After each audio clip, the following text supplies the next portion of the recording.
Goedenavond, bonsoir, tout le monde. Ik ga een beetje Nederlands spreken en veel Frans. Frans is de lingua franca. Et pour les Flamands, la même chose. Donc, Bruxelles, notre ville exceptionnelle, est le titre que j'ai choisi. Commencer avec un truisme, c'est que la région de Bruxelles-Capitale est en fait une ville. N'est pas une vraie région, mais est une ville. Et une ville qui s'est transformée en 2-3 décennies, ongeveer 40 jaar, transformée d'une ville capitale de la Belgique, industrielle, vers une ville tertiaire et une ville internationale et en devenant la capitale de l'Europe. Je pense que là est la clé centrale à comprendre. Il faut comprendre cette transformation et essayer de se mettre à la hauteur de cette nouvelle situation. La population augmente de nouveau à Bruxelles et va affecter indubitablement une région plus large. Parce que il est clair, et je le dis d'autant plus décomplexé en étant néerlandophone, il est clair que Bruxelles est plus grand que la région, que les 19 communes, et qu'on doit réfléchir à une zone métropolitaine qui est tout à fait imbriquée dans une structure urbaine au nord de la Belgique. Seulement, en fait, les Ardennes échappent, et donc Bruxelles est très connectée avec ces autres centres, 360 000 nafteurs qui rentrent tous les jours et qui sortent chaque soir. Et cette connectivité qui est vraiment très importante pour comprendre le système urbain s'étend bien au-delà de la Belgique actuellement. Disons, la population croissante la plus intense actuellement sont les Français qui rentrent à Bruxelles, qui peuvent acheter une maison ici à 20% du prix de Paris, qui n'ont pas de taxes sur la richesse à payer et qui rentrent en train en moins d'une heure et demie. Cette connectivité fait de Bruxelles vraiment un centre, un nœud dans la mondialisation actuellement. Et qui donc met Bruxelles, qui est relativement une petite ville, quand même dans le top de la connectivité avec d'autres villes mondiales. Brussel is een kleine, maar toch een wereldstad in verband met de verbinding met de rest van de wereld. En dat is een belangrijk aspect om het Brusselse systeem te begrijpen. Et donc, nous devons réfléchir, quand on parle d'un défi démographique qui va être expliqué ce soir plus en détail, la région de Bruxelles, les 19 communes, contiennent actuellement, officiellement, plus de 1,1 million habitants. Mais si on y ajoute ceux qui ne sont pas officiellement enregistrés, il y a des résidents permanents, à peu près 100 000 ou même plus en ville. Mais la réalité urbaine plus grande, l'agglomération presque 1,5 million, la métropole va vers 2,5 millions. Il faut ajouter les nafteurs et surtout ajouter la prospective qui nous dit que entre 170 000 et 240 000, selon les estimations, nouveaux Bruxellois vont arriver d'ici 2020. Et la composition sociale et culturelle de cette ville grandissante est en train de changer profondément aussi. Actuellement déjà, la majorité de la population bruxelloise n'a pas de référence belgo-belge. Et donc, c'est très compréhensible que tout ce qui se raconte dans la presse, dans les médias, dans les débats politiques, n'affecte pas en profondeur cette population. Donc, Bruxelles est une ville internationale. Mais là aussi, naturellement, les étrangers ou les gens d'origine étrangère sont aussi de sortes différentes. Si on ajoute ensemble tous ceux qui viennent de la Méditerranée, qui sont plutôt l'immigration populaire, elle se concentre au centre-ville, plutôt dans le croissant pauvre. Si on regarde ceux qui sont venus surtout en rapport avec la fonction européenne, ils résident plutôt dans le quadrant sud-est, disons plus fortuné de la population bruxelloise.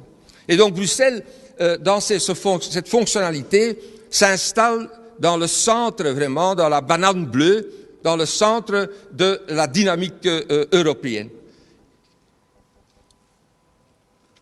Et donc, c'est à partir, disons, de cette réalité, je pense, la connectivité, la fonction internationale, le cosmopolitisme réel de la ville de Bruxelles, que nous devons réfléchir et réussir notre défi.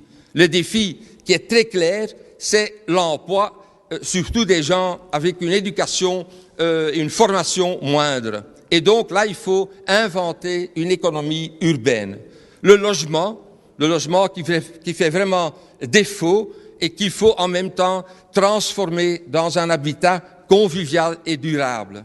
L'enseignement, un enseignement qui est organisé à la belge et qui ne répond pas à la complexité réelle de la population de Bruxelles, qui est de plus en plus cosmopolite et qui demande donc une adaptation de cet enseignement.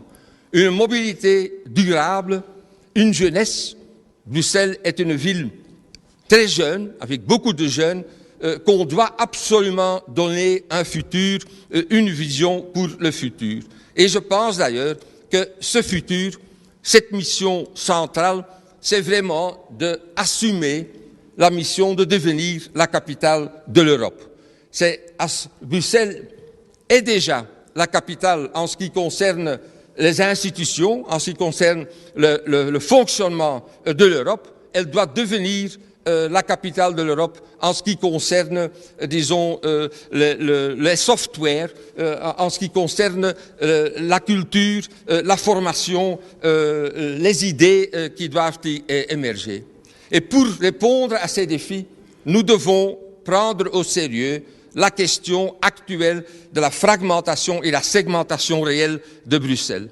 Une région avec deux communautés qui ne collaborent pas suffisamment entre eux, avec 19 communes, 700 secteurs statistiques, pas de politique de quartier, bien qu'il y a une carte et un monitoring des quartiers, mais qui est confronté avec le fait que plus d'un tiers de ces quartiers sont transcommunaux et que donc au niveau d'une politique du quartier, il faut déjà une collaboration entre diverses communes.